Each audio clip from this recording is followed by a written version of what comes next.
So to simplify the midterm assignment, just switch to student view. Instead of kamu mangita sa project, I'll just give the project to you. So this is a formal essay on the impact of Mandani Bay, of the Mandani Bay development in Mandaue City. And I don't like how the title sounds. Impact of Mandani Bay, edit, in Mandaue City. That flows better. And I think there's a spacing issue here, there. Okay. Sige. So I cleaned up our modules finally. So our first module was economic development. Then we had business location, retention, expansion, and then the economic development tools. So instead of trying to find new data, let's just use the data that we already have. So the main sort of objective of this formal essay is to describe what theories are applicable to Mandani Bay, or what theories are that we have discussed can be seen at work in a project like Mandani Bay. So there are several economic development theories we discussed, business location theories, and if you can, fiscal incentive, not really theories, but it's fiscal incentive policies, if you're familiar with that. For me, I think the easiest one would be the first two, optional learning fiscal incentives. It's very difficult to, unless you're in the government or in that business or part of the group who designed Mandani Bay, you won't know what fiscal incentives are in place. Maybe you can do a bit of research, but for me, these economic development and business location theories are the most important. So just two of those. Just two out of these three.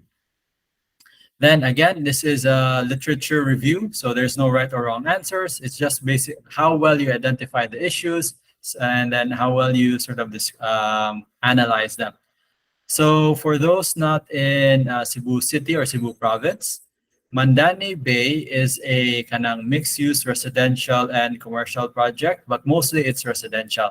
So if you click the link down here, mandanibayproject.com, you will see the sort of proposal. And then you have one, two, three, 4, 5 sort of spaces here. You have retail spaces, the Mandani Bay Quay, the Mandani Bay Suites, the Green Promenade, and then the waterfront and boardwalk. So these suites, they're composed of 2 buildings standing on a sort of shared kanang commercial podium. And then there are 1, 2, I think 1, 2, this counts as 3, 4, 5, 6, 7, 8, 9, 10, 11, 12, like 13, depending on how the final design will be. Let's just estimate 1, 2, 3, 4, 5, 6. Let's just say estimate mga 7 residential buildings with 1, 2, I think about 3 commercial buildings, plus the waterfront and the baywalk. So over here, I've summarized the key information. So this is in F. Zuilig Avenue, Mandaue City. Zoning is commercial, medium to high density. And then environment is urban periphery, meaning not really the urban core, a bit outside of the urban core. And the tropical climate in the Philippines. Site area is about 20 hectares. The owner, developer, and planner is HT Land Inc. It will have 21 mixed-use towers. The 2 residential towers, I think, have just been topped off earlier this year. They were delayed about 2 years because of the pandemic. And then this includes the Mandani Bay Suites, the first residential enclave. So that's this area here. And if you Google Mandani Bay, it's this area here. You see some images. It looks like that. Oh, no, that's not actual, not here. So if you can see, it's 2 towers, residential towers. And then we have the commercial podium here. So this will be parking, retail, and malls, something like that. So we can just go over our estimates here. So there'll be about 1,000 units per residential enclave. Let's just say conservative lang ta, 4 residential enclaves are complete. because looking at this plan, it's very ambitious if they really build all of them. So I just divided this. Kanisha, Bandani Bay Key is one, Bandani Bay Suites is two, and then these are two sort of quarters here. I'll just highlight with the snipping tool just to estimate Kaning four. So these are one, two, three. I'll just count that as one, four. So there's our one, two, three, four residential enclaves. And then over here is the commercial enclave here. So that's the basic design. And then you have the waterfront over here. Currently, I don't think there are any. I think this is a commercial building and this is a commercial building over here. Pero wala pa kayo final plans. It's just like a sort of a concept lang, not yet the built design, which is how projects like this always like start up. They have like big concept, and then eventually they get the designers and the contractors, developers to create the actual design, and then they update it. So currently, it still looks like this. The location of it is in Mandaue, Cebu City. I'll just give you sort of a brief background. Okay, so it's located over here. So this green plot of land here. So this is the location. It's right next to an industrial area here.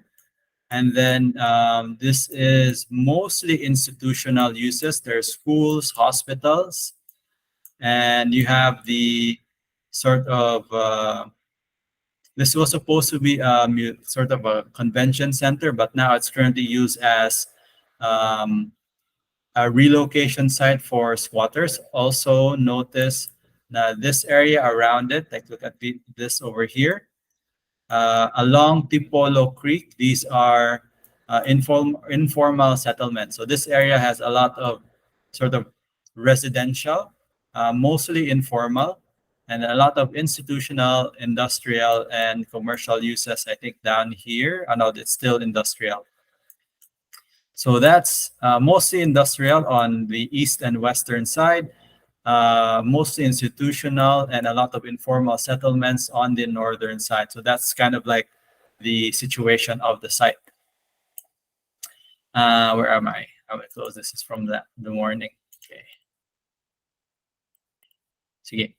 So project summary about, let's say, 1,000 per residential enclave. Let's say about 4,000 people ang target nila na residents.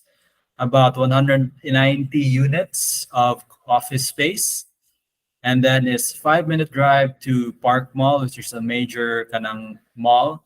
Chongwa Mandaue is a big hospital, UC Med Mandaue, and so two hospitals and a Cebu Doctors University. So they're covered with kanang health facilities. So I think that's also another main attraction of the project.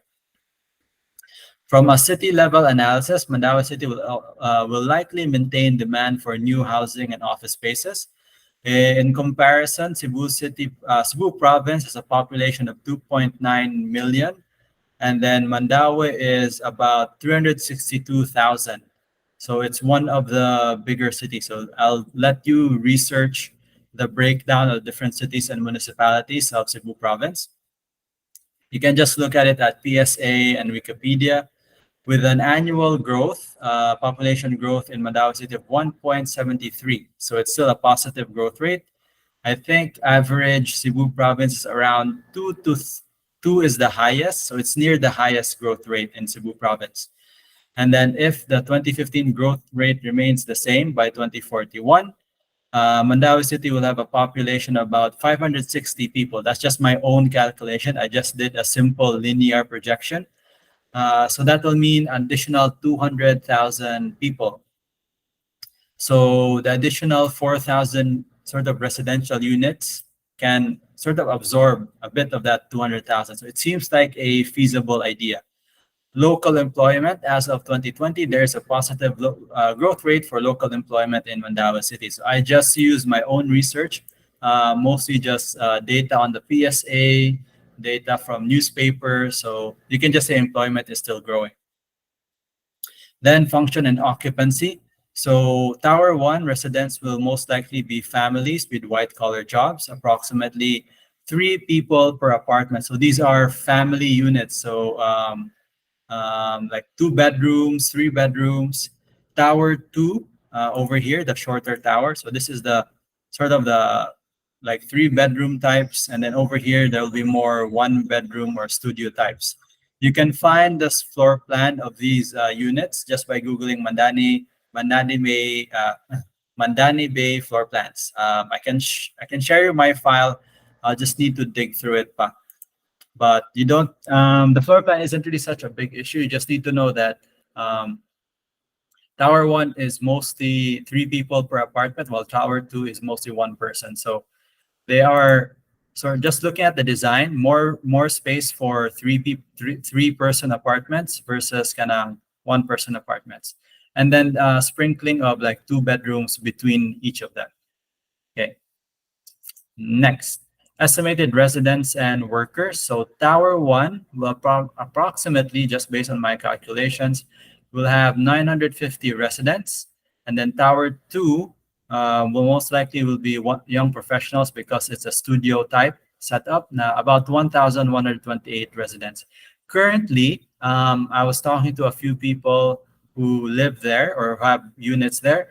Most of the people living there are actually students. So I need to update this. So between the one bedroom, two bedroom, and three bedroom apartments, the people are actually living there. I think I don't know what kind of bedroom situation or what kind of rooms they bought, but mostly it's students who are currently living there as of March 25, 2023. So they're students of CDU.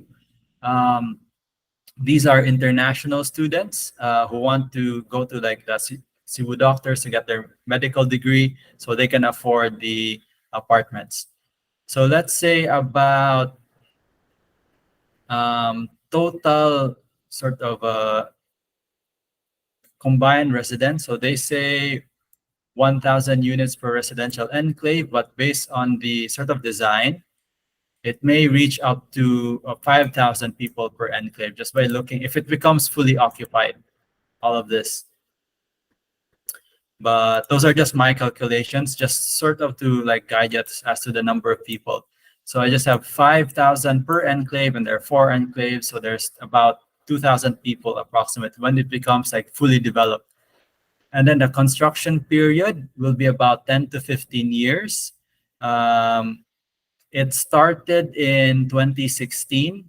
So they will be fully completed around 2030, 2031, something like that. So that's about 7 years from now. And then down here are my references, unformatted because I didn't have time.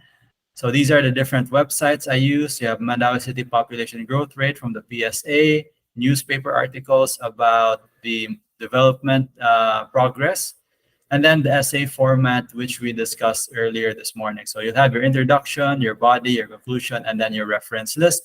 We will be using an APA referencing, the APA reference guide. So kana lang, and then you just answer these questions here. So what economic development theories are applicable or do you see are kanang being applied in Mandani Bay? And then how do you think kanang business or what business location theories are applicable to the commercial areas? So remember we discussed the different factors in business location. Do you think that will be beneficial to commercial units, commercial and office spaces in Mandani Bay? So just a bit more information.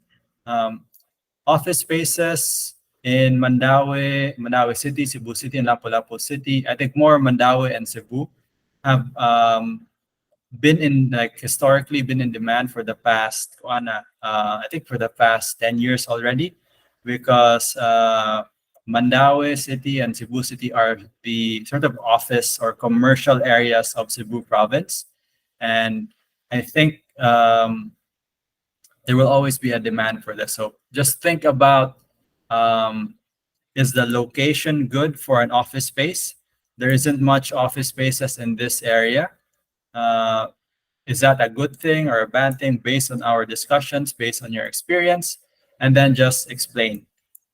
So what other things here? What naman kay office spaces? I don't think these are all. Mandaue City is known as the industrial sort of area of Cebu. Cebu province. So they have more factories, if you can see here, warehouses, um, shipping yards. The office spaces are here, the IT park in Cebu. So just to sort of give you context, let me close that. I'll just highlight this. All right, like that. So it's about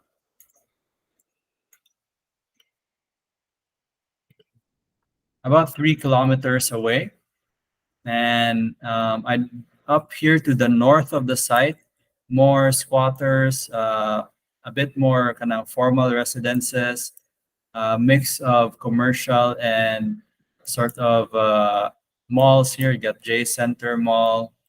And as you go up further, there'll be more residences and there'll be less kind of industrial spaces. So I think you can also look at Mandaue City zoning map.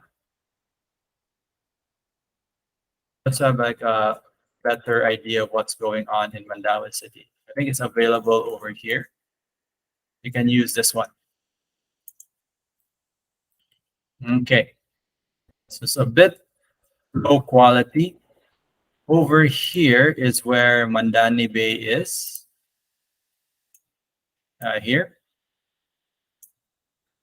And then next to it is red, mostly. Why is the red different here? Oh, red is kind of commercial, sorry. So you have commercial areas in red, industrial areas in purple, and then residential areas in yellow. So there really isn't a lot of kind of residential zone spaces where Mandani Bay is. So that might be a benefit. But you can use your own experience if you have ever been to places like this, or if something similar is happening in your area. Sort of like a peripheral or satellite residential area, do you think it will be successful? And then what sort of economic development theories will support your idea? So the way I envision your essays would be, you would have one statement, you say that, for example, Mandani Bay is good for Mandaue City, and then you identify an economic development theory that would support that. So, and then write like that, basically. Okay. Any questions?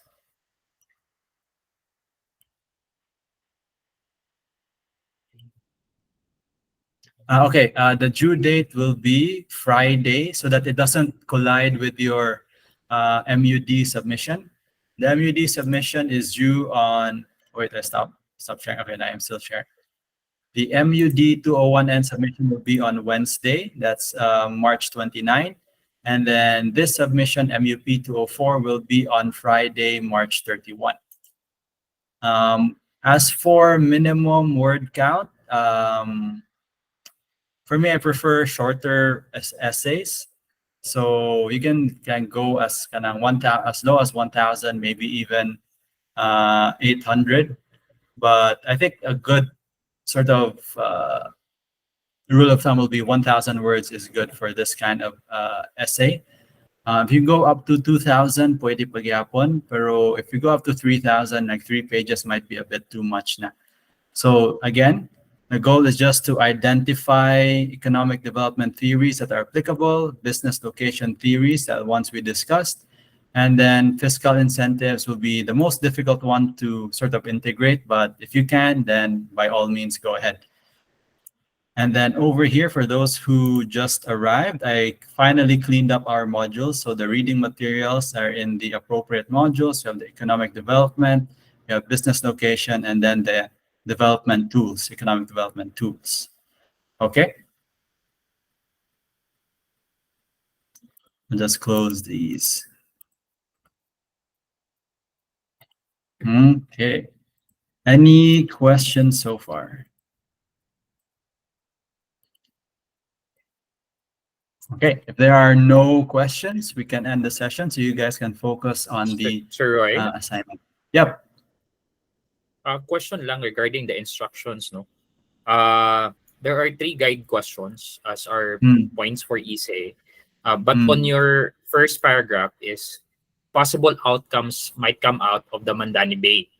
So sorry. we're talking about we're discussing about economic development theories, understanding Mandani Bay, in particular in terms of development, and how it impacts Mandaue City, right? So Mm, we're gonna zoom in Mandani Bay, and how does Mandani mm, Bay impact the economic or possible Mandaue City as a whole using economic mm. development theories. Tama ba? Yes. Yeah, parang ganon. So Oo. it's like, what theories do you see are being applied? And then Okay. in your sort of own opinion, what do you think the outcome might be? So will it be Yes. good for Mandawi City na this project is being constructed? Will it be bad? Yep. Up to you. There is no right or wrong answer. Yep. As for the Okay. fiscal incentives, this is more on Mandaue City. Mm-mm. Uh, like what my understanding for this is how can Mandaue City provide more fiscal incentives to do more like Mandani Bay development?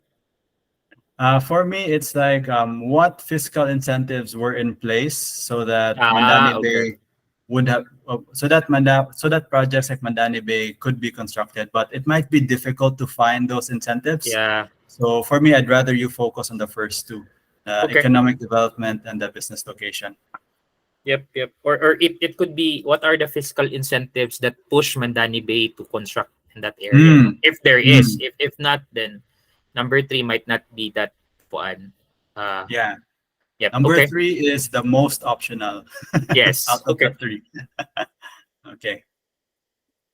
Yeah. And number two, by the way. So number two, if I am a businessman, right? If I am a businessman and I Mm. want to construct a commercial building in Mandani Bay or inside Mandani Bay, what would be my what are the possible theories that I can use? Is that right understanding? Okay. So for business location, I'll share my screen. You can go at it from business, sort of you're the owner, or you can also Mm, go at it as the planner. Okay, let's see here. Here we go. So the factors here, I think I had the PowerPoint before, but like for example, let's see, production cost, quality of life. Here.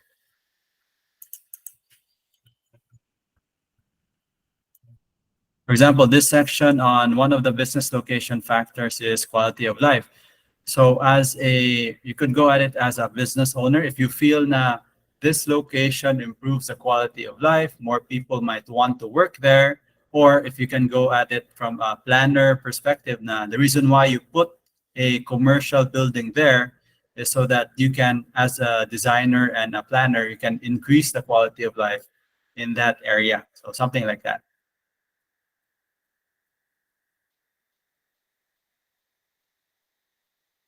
okay, that's noted. Thank you, Sir Roy. Okay, sige. Any other questions? So it doesn't have to be like kanang 1:1. You get one theory here and you see it apply over there, but you can digest it, chew through it. So um, in our post-grad sessions sa Sydney, they would always tell us to sort of get our own interpretation of the reading material so that we can show how we analyzed it. So for this assignment and also the one previous from MUD, I'd like you to do the same. So just, what does the reference mean to you? Like, how can you apply it? Is it really applicable, or do you don't see it being applied in this kind of context? And then you can say for Mandani Bay that you can say that it's good or bad, but then you back it up with the theories na it's bad because in locational and local business climate and regulations, you would predict that it won't support this kind of development. Or another one here is, let's see, location factor. You could say that location factors for Mandani Bay would not support it like 10, 15 years down the line. You feel like if you have some information about Mandaue City na this is not good for Mandaue City, maybe you can use that. But Overall, it's really how you describe or how you write your arguments. And then if it's written well, if it's logical, then you would get a good grade. Okay.